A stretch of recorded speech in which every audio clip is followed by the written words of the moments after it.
Hero of the Rails.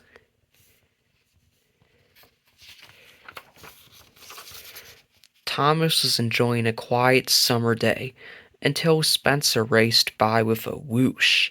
Spencer was visiting Sodor to help build a summer house for the Duke and Duchess of Boxford.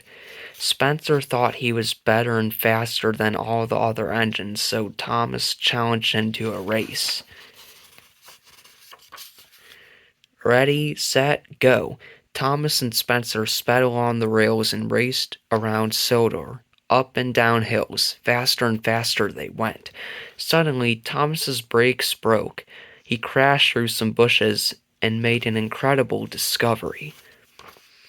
Thomas found an old engine in need of repair. The engine's name was Hero, and he had come from a distant island a long time ago. Hero was once called the master of the railway. Hero was afraid he'd be sent to the scrapyard because he wasn't really useful anymore. Thomas promised to repair him in secret and make him as good as new.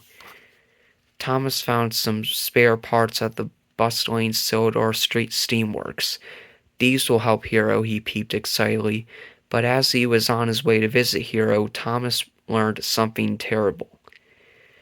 The Duke and Duchess of Boxford's summer house is right next to Hero's hiding place, Thomas peeped. Spencer will be here every day.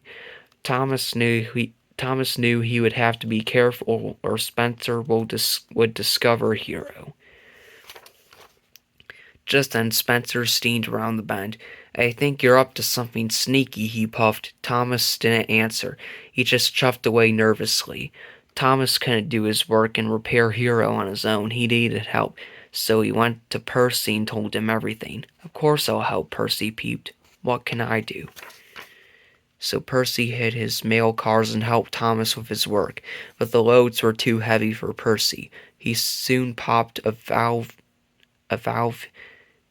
and needed to be repaired at the steamworks. Sir Topham Hatt was very cross that Percy was doing Thomas's work.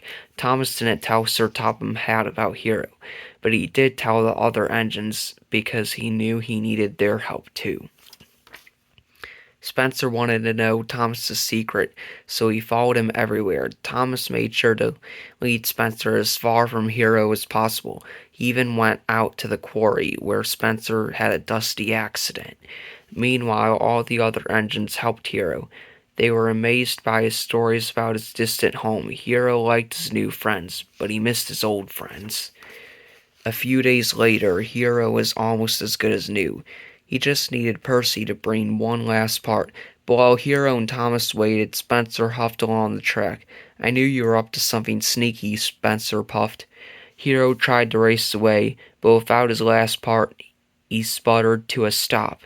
As Spencer chuffed off, he laughed and said he would tell Sir Topham Hatt that the pile of scrap metal was ready for the smelting yard.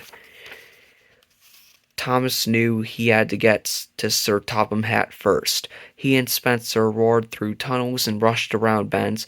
It was the race of their lives. Spencer was too heavy for the old track that crossed the marsh.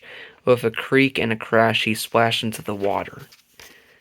Thomas sped to Knapford Station and told Sir Topham Hatt everything. You have found the master of the railway. We must help Hero at once, Sir Topham Hatt explained. After a visit to the Sodor Steamworks, Hero was as good as new. Thomas and Percy couldn't believe their eyes. They blew their whistles happily. Later, Rocky, Thomas, and Hero pulled Spencer from the mud, but only Hero was mighty enough to pull Spencer all the way back to the Steamworks. Spencer said he was sorry for being so mean to everyone. Spencer, Thomas, and Hero finished the Duke and Duchess's summer house together. Hero liked his new friends on Sodor, but he was still feeling very homesick. Thomas knew Sir Topham Hatt could help. It was time for Hero to go home. All the engines gathered at Brendam Docks to say goodbye to their friend, the master of the railway.